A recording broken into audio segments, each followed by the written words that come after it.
Hi everybody, this is our supplemental video lecture for Alkane Nomenclature, which can be found in Chapter 4 of the Klein textbook. The first thing I wanted to review was hydrocarbon nomenclature regarding the parent functional groups. If you remember from the previous chapter, we know that alkanes with an ane suffix are used to describe carbon-carbon single bonds. Alkenes with an ene suffix are used to describe molecules that contain carbon-carbon double bonds. And alkynes are used to describe molecules that contain carbon-carbon triple bonds. We will discuss naming alkenes, alkynes, and aromatic molecules in later chapters, but today we are going to focus on naming alkanes. When we're looking at alkane carbons, we classify them into a variety of different groups. If we think about the carbon on the far left, this one right here shown in green, this is referred to as a primary carbon. It is referred to as a primary carbon because it is only attached to one other carbon on the molecule. If we try to look at other molecule or molecular positions, you'll see there's primary carbons here, here, here, and here. If we go to the next carbon over, this red carbon right here, this would be referred to as a secondary carbon because it is covalently bonded to two other carbons. There is an additional secondary carbon right here as well. If we continue on down the chain, we can say that there's also a tertiary carbon. This is a carbon that's covalently bonded to three other carbons. And then last but not least, we've got a quaternary carbon, which I'll indicate with this purple dot, that is covalently bonded to four other carbons. You'll see this terminology pop up occasionally in the textbook, especially when we start getting into chapters that discuss reactivity. There are a variety of prefixes used when naming alkanes. They all depend on the number of carbons either in the backbone or coming off of the substituent. We will discuss this in more detail later. However, if you've got a carbon chain that consists of one carbon, it has the prefix meth. If it's two carbons, it's eth, three carbons, prop, four carbons, bute, five carbons, pent, six carbons, hex, seven carbons, hept, eight carbons, oct, 9 carbons non, and 10 carbons dec. There are prefixes that go beyond 10 carbons, however in this course I only want you to memorize up to the prefix dec. So for example, in class we've discussed methane, that's CH4. It's called methane because it only has one carbon in it, and it's an alkane that only consists of single bonds, so we change that suffix to an ane. So methane is CH4. If you think about lab where we made ethanol, that was a two-carbon backbone attached to an alcohol group. So in this case, it would be ethanol. We'll discuss how to name alcohols and other various functional groups later on this year. There are a variety of IUPAC rules that are used while naming molecules. The first and most important rule is to identify the longest continuous carbon chain in your molecule. This is commonly referred to as your parent chain. If it's a cyclic molecule, you need to identify the longest ring, and we will cover naming ring systems later on. The second rule is that you want to list the substituents coming off of your parent chain. Some common substituents that you might see are chloro substituents, that's what we call a chlorine coming off, a nitro substituent, that's an NO2 group coming off, or some sort of alkyl substituent coming off of our chain. So for example, we could have a methyl group or an ethyl group coming off of our parent chain. You'll notice that anytime you're referring to an alkyl group coming off of a parent chain, you change that suffix to a YL. The third rule when following the IUPAC nomenclature system is that you need to number your backbone so that the numbering is minimized. I'll show you what I mean by that. So if we take this molecule shown below, we could number it from left to right and go 1, 2, 3, 4, 5, 6. Or we can number it from right to left and go 1, 2, 3, 4, 5, 6. Either way, our longest continuous chain is 6 carbons long, which means it's going to be a hexane. If we look at the substituent coming off this longest chain, we've got a methyl group right here. The important distinction is the carbon at which the methyl group comes off the parent chain. If we follow the red system, this would be 3-methyl hexane. And if we follow the blue system, it would be 4-methylhexane. If we try to minimize numbering, we know that 4-methylhexane's at a higher number, so we want to go with 3-methylhexane as being the preferred IUPAC name. The fourth rule is that we want to assign di, tri, or tetra if a substituent occurs more than once. So let's take a look at this first example. If we try to identify the longest continuous carbon chain, it would be 1, 2, 3, so we know it's going to be a propane. If we look at the substituents, we've got a methyl group here and a methyl group here. So let's label these. Because we have two methyl groups coming off of this parent chain, we have to refer to it as a dimethyl. And specifically, each methyl group is coming off of carbon 2, so we will have 2, 2 to indicate each methyl group is coming off of the 2 position, and then dimethyl propane. You have to have that 2, 2 to indicate that both methyls come off that central position.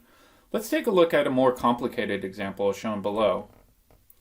If we look at this next example, we again run into a system where we might have a chance to number it 2 different ways. So let's try both ways. We could go 1, 2, 3, 4, 5, 6, or alternatively we could go 1, 2, 3, 4, 5, 6. So we've got to determine which one has the lowest numbering, and the lowest numbering occurs at the first difference. So let's take a look at this, and we'll come up with names using both numbering systems. So let's take a look at this one. We've got a methyl group here, and a methyl group here. So it looks like we've got some sort of trimethyl, and if we number it using the blue scheme, we've got a 3, 5, 5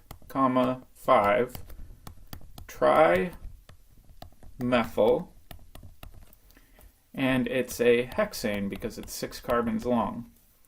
If we follow the red numbering system, it would be 2, 2, 4 trimethyl hexane. You can tell immediately the first difference in numbering is that the 2 is lower than the 3. Therefore, this blue numbering system isn't going to be the most appropriate, and this molecule should be called 2,2,4 trimethylhexane. Remember, you have to indicate each position at which a methyl group comes off. So in this case, it's 2, 2, 4 to indicate we've got 2 methyl groups coming off the 2 carbon and 1 coming off the 4. The last main rule is that we need to alphabetize our substituents. However, we need to ignore any prefixes that are referred to, such as di, tri, tetra, and some new substituents that we're going to cover later that have prefixes including sec and tert.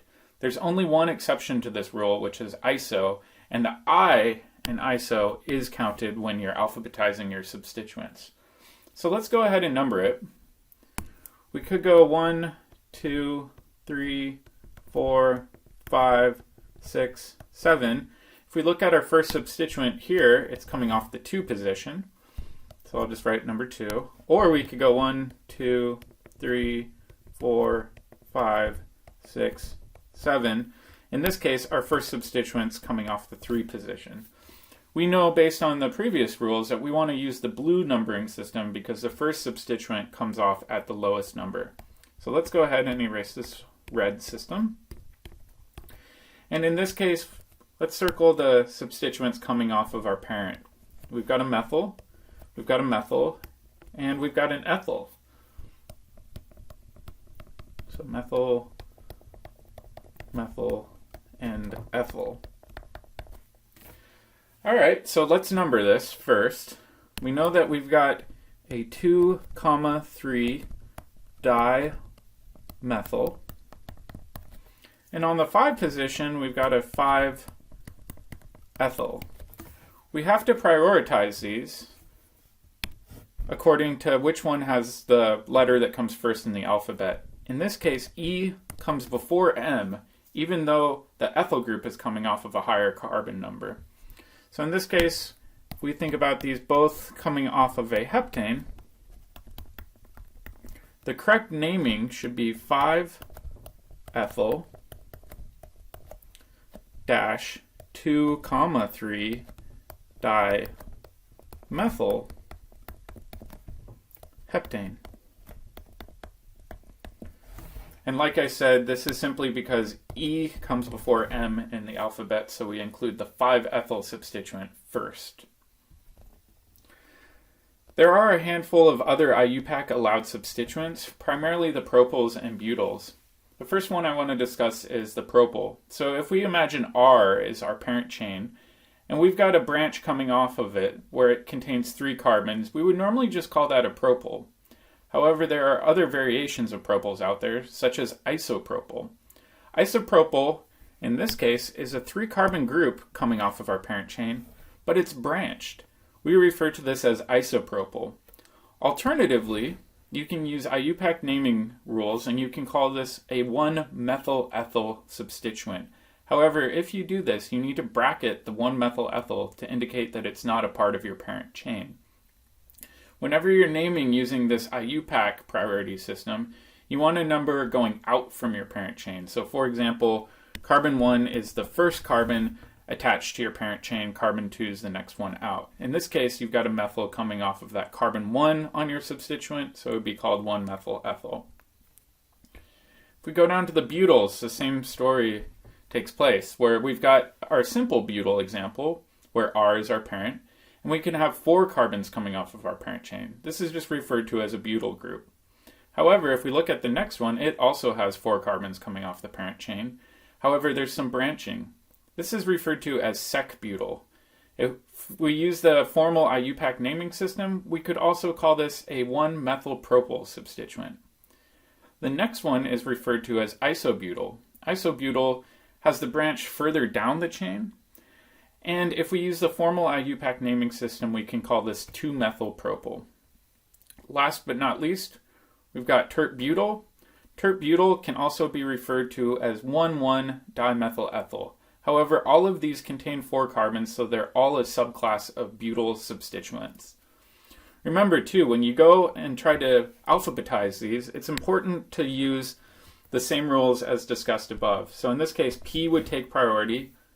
I would take priority here because it's the exception to the prefix rule.